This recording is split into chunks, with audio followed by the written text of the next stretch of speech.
Ever feel like you're just drowning in health information, trying to find something, solid? Yeah, it's a lot. That's what we try to do here, kind of cut through it all for you. Yeah. Today, we're looking at anti-inflammatory eating. Yeah. Not just as buzzword, but like a real strategy for feeling better. Maybe managing some chronic stuff. Exactly. And we've pulled together quite a bit here, some based on personal experience with autoimmune issues, plus a lot of solid research. So the mission today. Basically, to pull out the really important bits, focus on the key foods, understand how they work in your body, and figure out ways you can actually start using them. Simple stuff. Okay, and we're zeroing in on 8 specific foods, right? Kind of the foundational ones. That's the plan. We'll hit berries, leafy greens, the usual suspects like spinach and kale, then fatty fish, avocados, those cruciferous veggies like broccoli, garlic, ginger, and chia seeds too, little powerhouses. And just quickly, why focus on inflammation? Why does this matter so much? Well, it's becoming really clear that chronic low-grade inflammation is linked to so many major health problems. We're talking autoimmune diseases, definitely, but also heart disease, maybe even some cancers, and brain health issues like neurodegenerative disorders. So understanding how food affects inflammation, it's a pretty powerful tool to have in your toolkit. It really is a significant one. All right, let's jump in. First up, berries. Seems like a good place to start. Most people like them, right? Easy win. Totally. Berries are fantastic. They're just loaded with beneficial compounds. You've got anthocyanins. Those are the antioxidants, giving them the bright reds, blues, purples. Okay. Plus other polyphenols, good amount of vitamin C, and fiber, of course. So way more than just a sweet snack. What are the actual health benefits we're seeing? Oh, yeah. Those antioxidants are key. They help neutralize free radicals, which basically reduces oxidative stress and dials down inflammation. Okay. There's also good evidence linking them to better heart health, helping with things like LDL cholesterol, blood pressure, and increasingly brain function, too. Yep. And you mentioned autoimmune conditions earlier. Is there a specific link there? There seems to be. Berries might help modulate the immune response. In autoimmune conditions, the immune system can be overactive. Right. Attacking things it shouldn't. Exactly. Berries seem to help inhibit some of the pro-inflammatory signals, like specific cytokines, things called TNF-alpha and IL-6, which tell the body to ramp up inflammation. Interesting. So how does that work mechanistically? What are the berries actually doing? Well, a big part of it is those anthocyanins again. They can interfere with a protein complex called NF-kappa B. Okay, NF-kappa B sounds important. It is. Think of it like a master switch, or maybe an alarm system for inflammation. When it gets flipped on, it kicks off a whole inflammatory cascade. Anthocyanins help keep that switch from getting flipped too easily. So eating berries regularly, Mm-hmm. it's like training your body's response. Sort of, yeah. It helps encourage a more balanced inflammatory state over time. Makes sense. Yeah. Practically speaking then, how do we get more berries in? Super easy. Throw them in a smoothie, maybe blueberries and spinach. Add some Greek yogurt for probiotics. That's a great combo. Nice. Make a raspberry vinaigrette for your salad. Or an acai bowl, top it with chia seeds, maybe some nuts for extra healthy fats, those omega-3s. Good ideas. Yeah. Any quick tips for berry buying or storing? Well, if you can swing it, organic is often a good choice to reduce pesticide exposure. But also, don't dismiss frozen. Oh, yeah. Definitely. Frozen berries are picked at peak ripeness and flash frozen, so they keep almost all their nutrients. Plus, they're usually cheaper and available year-round. Super convenient. Good point. Okay. From berries, let's move to the greens. Mm. Leafy greens, spinach, kale, chard, arugula, that whole family. Yes. Another nutritional powerhouse group. They bring a different set of nutrients, though. Lots of folate, vitamins A, C, E, and especially K plus magnesium, and again, fiber. And it's not just about the vitamins listed on the label, is it? There's more going on. Absolutely. Greens are often talked about for helping balance the body's pH. Now, the whole alkalizing thing can be a bit oversimplified, but they can help buffer a diet that might be heavy on more acid-forming foods. Okay. And the fiber is huge for gut health. It acts as a prebiotic, feeding your good gut bacteria, which is just fundamental for your immune system. Plus, things like vitamin K and folate are really important for cognitive health, especially as we get older. So what's their anti-inflammatory mechanism? How do greens fight back? Well, chlorophyll, the green pigment, and all the other antioxidants they contain help neutralize toxins. Plus, they often have a good amount of vitamin E, which studies have linked to lower levels of inflammatory markers like C-reactive protein. CRP, right. That's a common blood test marker for inflammation. Exactly. So seeing that go down is a good sign. Okay, ways to eat them. because let's be honest, a plain pile of spinach isn't always inspiring. Uh-huh, true. How about sautéing some Swiss chard with garlic? You get the greens and the immune benefits of garlic's allicin. Ooh, I like that. Or blend them into a post-workout smoothie, maybe add some ginger for digestion. And here's a good one. Massaged kale salad. Massaged kale. Huh? You Yeah. actually massage it. Yeah. Just Yeah. drizzle it with a little olive oil and lemon juice and literally massage the leaves with your hands for a couple of minutes. It softens them up, makes them less bitter, and actually helps break down the cell wall so you absorb more nutrients. Huh. I'll have to try that. Any other cooking tips for greens? Just that lightly cooking them, like a quick steam or saute, can actually boost the bioavailability of some nutrients, particularly the fat-soluble vitamins like A and K. You don't want to boil them into oblivion, though. Got it. Okay, next category. Fatty fish. We're talking salmon, mackerel, sardines. The oily ones. Yes, these are absolute stars, primarily because of their EPA and DHA content. The omega-3s. The omega-3 fatty acids, exactly. Plus, they're good sources of selenium and often vitamin D, depending on the fish. We hear about omega-3s constantly. Why are they so critical, especially for inflammation? Well, first off, they're vital for brain health. I mean, a huge chunk of your brain is literally made of fat, and omega-3s are key building blocks. Wow. For inflammation specifically, and linking back to autoimmune conditions, research shows that regular intake can actually lessen the severity of symptoms in things like rheumatoid arthritis or lupus. Really? Yeah. And there's even a connection to mental health, potentially lowering depression risk by supporting neurotransmitter pathways like serotonin. So how do they do that? How do omega-3s quell inflammation? It's partly about balance. They compete with omega-6 fatty acids in your body. Now, you need some omega-6s, but our modern diets often have way too many, and an excess can promote inflammation. Omega-3s help balance that out, leading to less production of pro-inflammatory compounds called prostaglandins. Okay, so it's like a competition. Right. But what's really fascinating is that EPA and DHA don't just reduce inflammation, they actively help resolve it. They get converted into specialized molecules called resolvins and protectins. Resolvins and protectins. Sounds like what they do.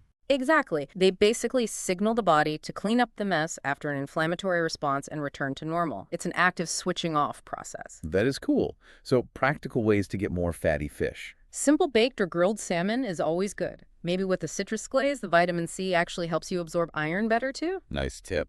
And don't knock sardines.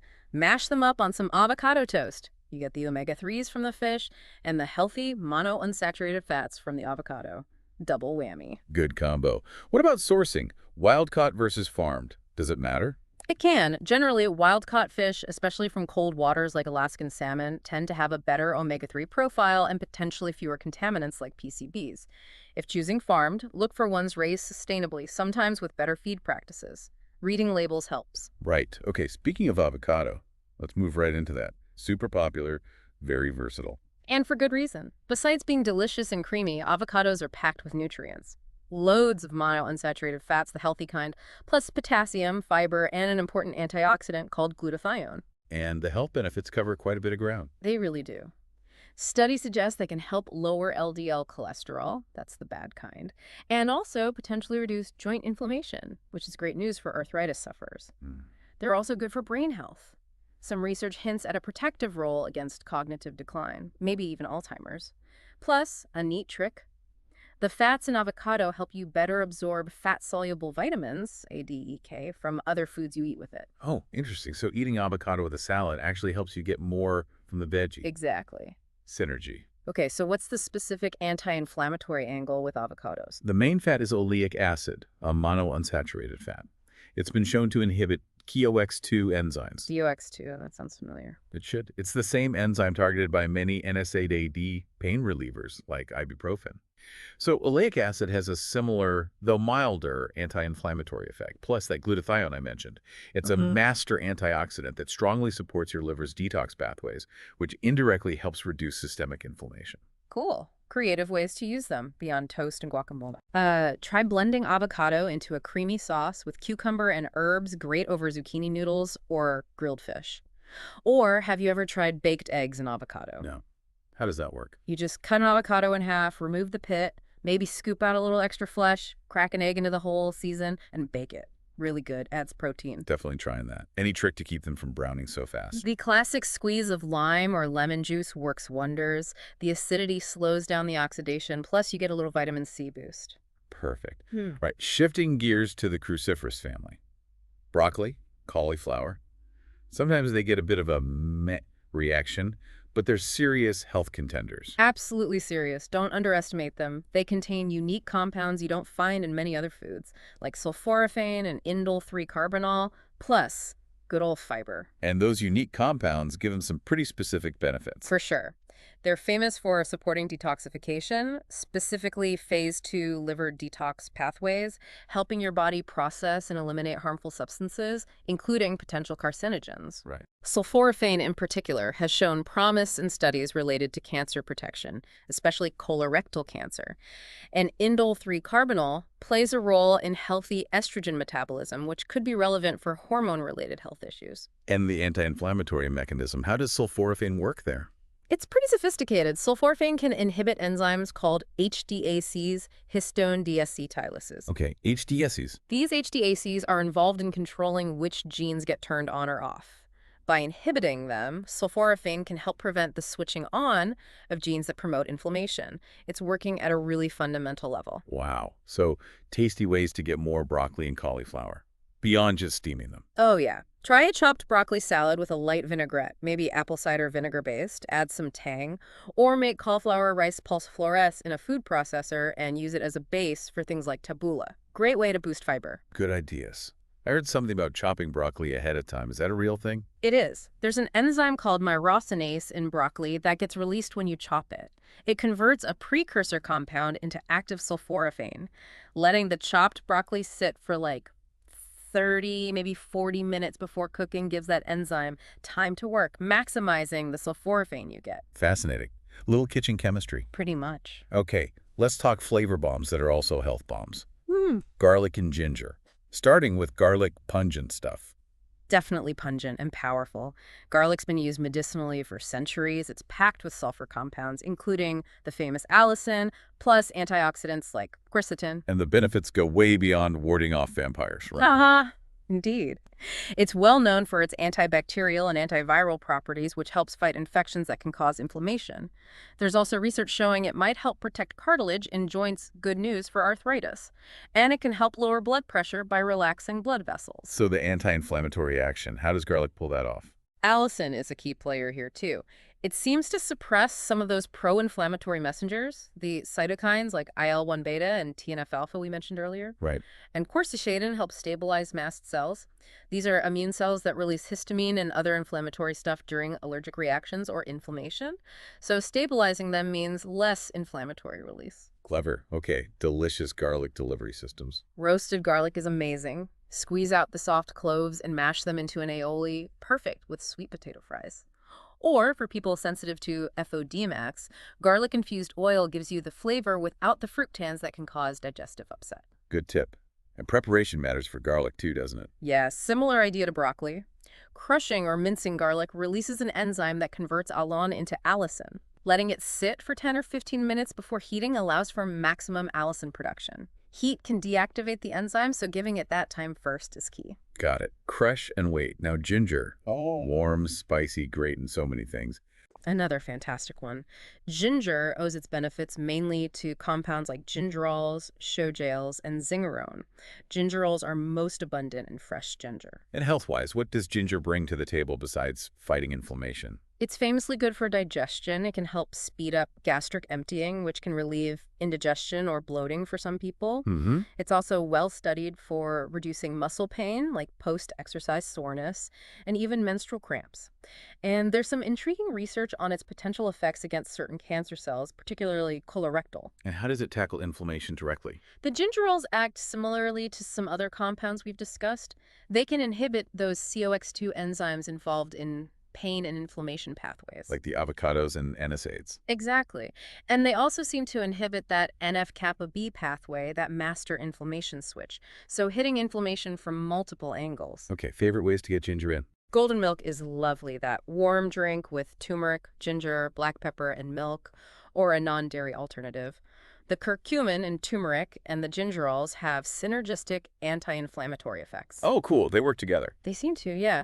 Or just add fresh grated ginger to stir fries, like a ginger shrimp stir fry. Adds great flavor and you get the benefits. And fresh is best for the anti-inflammatory punch. Generally, yes. Fresh ginger has the highest concentration of gingerols.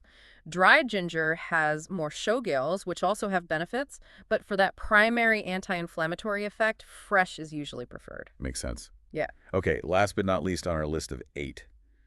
Chia seeds. Tiny little things, but they pack a punch, right? They absolutely do. Chia seeds have become super popular, and it's deserved. Nutritionally, they're dense. You get a ton of fiber in a small serving, like 11 grams per ounce. Wow. Plus, they're a great plant-based source of ALA omega-3 fatty acids and minerals like calcium and magnesium. So beyond just being nutrient-rich, what health effects do we see? That massive fiber content, especially the soluble fiber, is great for blood sugar control. It forms a gel in your gut, slowing down sugar absorption. Oh, helps prevent those spikes and crashes. Exactly. It's also really good for gut health, supporting the gut lining or barrier function. A healthy gut barrier is crucial to prevent inflammatory compounds from leaking into the bloodstream, and they can positively impact cholesterol levels too, helping lower LDL and raise HDL. And the inflammation link. How do chia seeds fit in?